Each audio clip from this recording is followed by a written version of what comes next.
Hi, this is Professor Poyo, and I'm going to model for you the read aloud assignment for this course. I want you to choose a book that you enjoy, one that you will be able to give some expression to, and just read it. That's all you need to do for this assignment.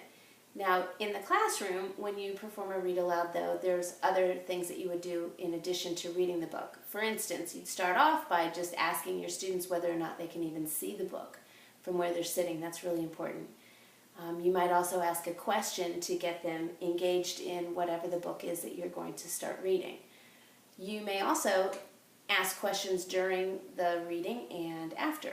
But for this assignment, all I want you to do is make sure that in the video I can see you, at least in the beginning, that you introduce the book, and that we can see you or hear you and see the pages of the book. That's really important for the video. All right? So here we go. Two Bad Ants by Chris Van Allsburg.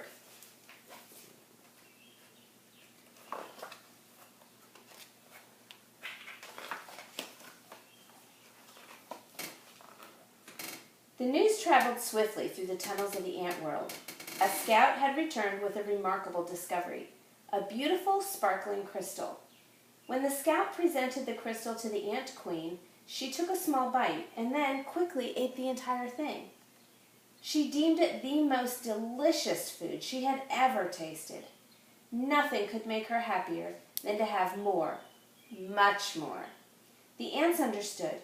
They were eager to gather more crystals because the queen was the mother of them all, and her happiness made the whole ant nest a happy place.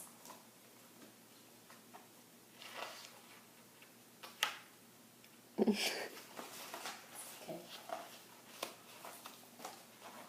It was late in the day when they departed. Long shadows stretched over the entrance to the ant kingdom.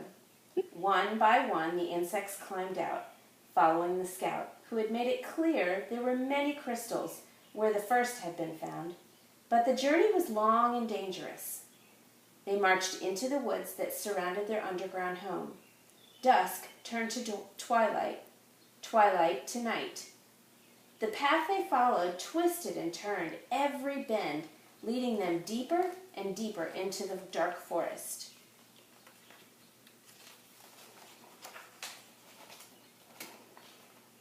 More than once, the line of ants stopped and anxiously listened for the sounds of hungry spiders.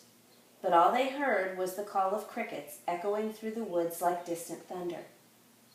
Dew formed on the leaves above, and without warning, huge cold drops fell on the marching ants. A firefly passed overhead that, for an instant, lit up the woods with a blinding flash of blue-green light.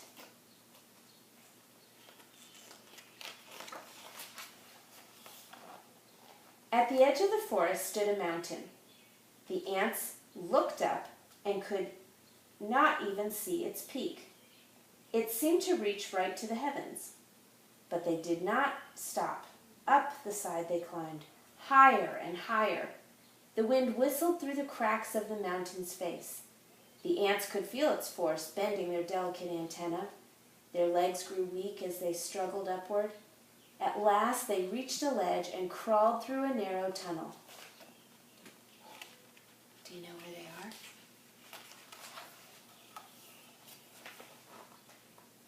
When the ants came out of the tunnel, they found themselves in a strange world. Smells they had known all their lives, smells of dirt and grass and rooting plants, had vanished. There was no more wind, and most puzzling of all, it seemed like the sky was gone. They crossed smooth, shiny surfaces, and then followed the scout up a glassy, curved wall. They had reached their goal. From the top of the wall, they looked below to a sea of crystals. One by one, the ants climbed down into that sparkling treasure.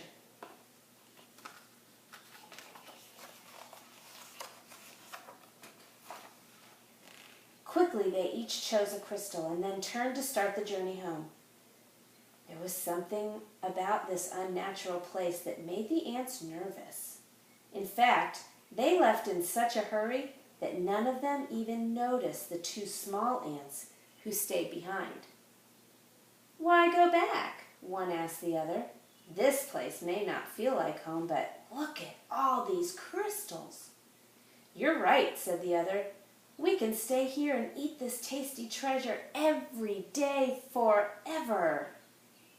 So the two ants ate crystal after crystal until they were so full they couldn't even move, and they fell asleep. Do you know where they are? Daylight came. The sleeping ants were unaware of changes taking place in their newfound home. A giant silver scoop hovered above them and then plunged deep into the crystals. It shoveled up both ants and crystals and carried them high into the air. The ants were wide awake when the scoop turned, dropping them from a frightening height. They rumbled through space in a shower of crystals and fell into a boiling brown lake. Then the giant scoop stirred violently back and forth. Crushing waves fell over the ants. They paddled hard to keep their tiny heads above water, but the scoop kept spinning that hot brown liquid. Around and around and around it went, creating a whirlpool that sucked the ants deeper and deeper. They both held their breaths and finally bobbed up to the surface, gasping for air and spitting mouthfuls of this terrible, bitter water.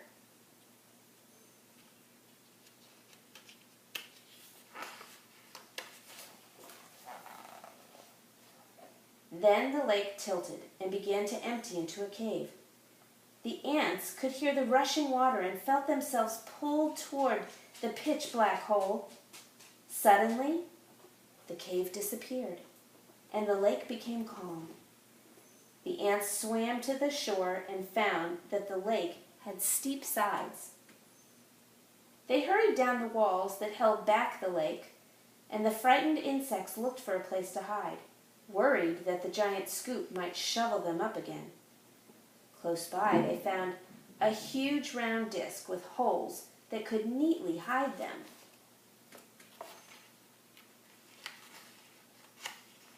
Do you know what that could be? But as soon as they had climbed inside, their hiding place was lifted, tilted, and lowered into a dark space. And when the ants climbed out of the holes, they were surrounded by a strange red glow. It seemed to them that every second the temperature was rising. It soon became so unbearably hot that they thought they would soon be cooked.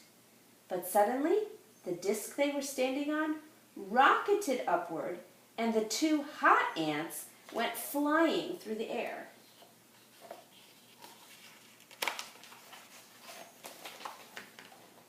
They landed near what seemed to be a fountain, a waterfall pouring from a silver tube.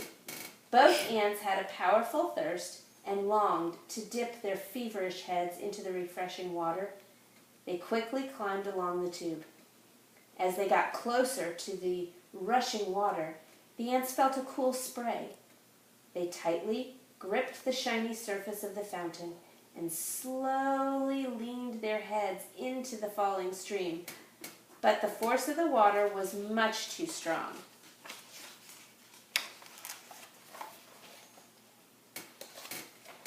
The tiny insects were pulled off the fountain and plunged down into a wet, dark chamber. They landed on half-eaten fruit and other soggy things.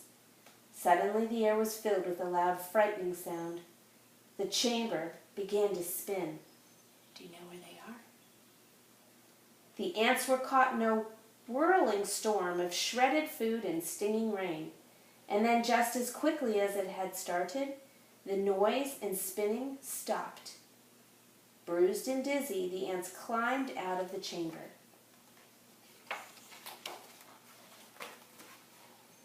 In daylight once again, they raced through puddles and up a smooth metal wall. In the distance, they saw something comforting. 2 long, narrow holes that reminded them of the warmth and safety of their old underground home. They climbed up into the dark openings. But there was no safety inside these holes. A strange force passed through the wet ants. They were stunned, senseless, and blown out of the holes like bullets from a gun. When they landed, the tiny insects were too exhausted to go on, so they crawled into a dark corner and fell fast asleep.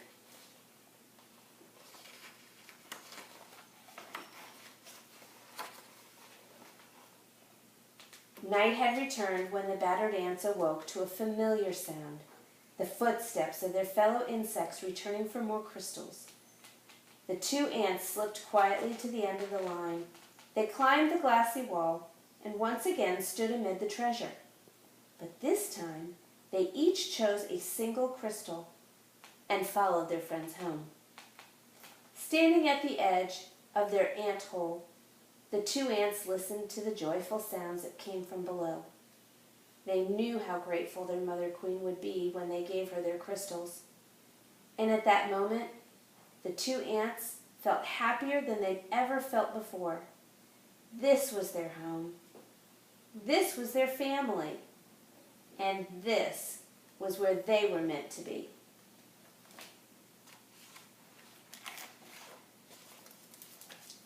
The end.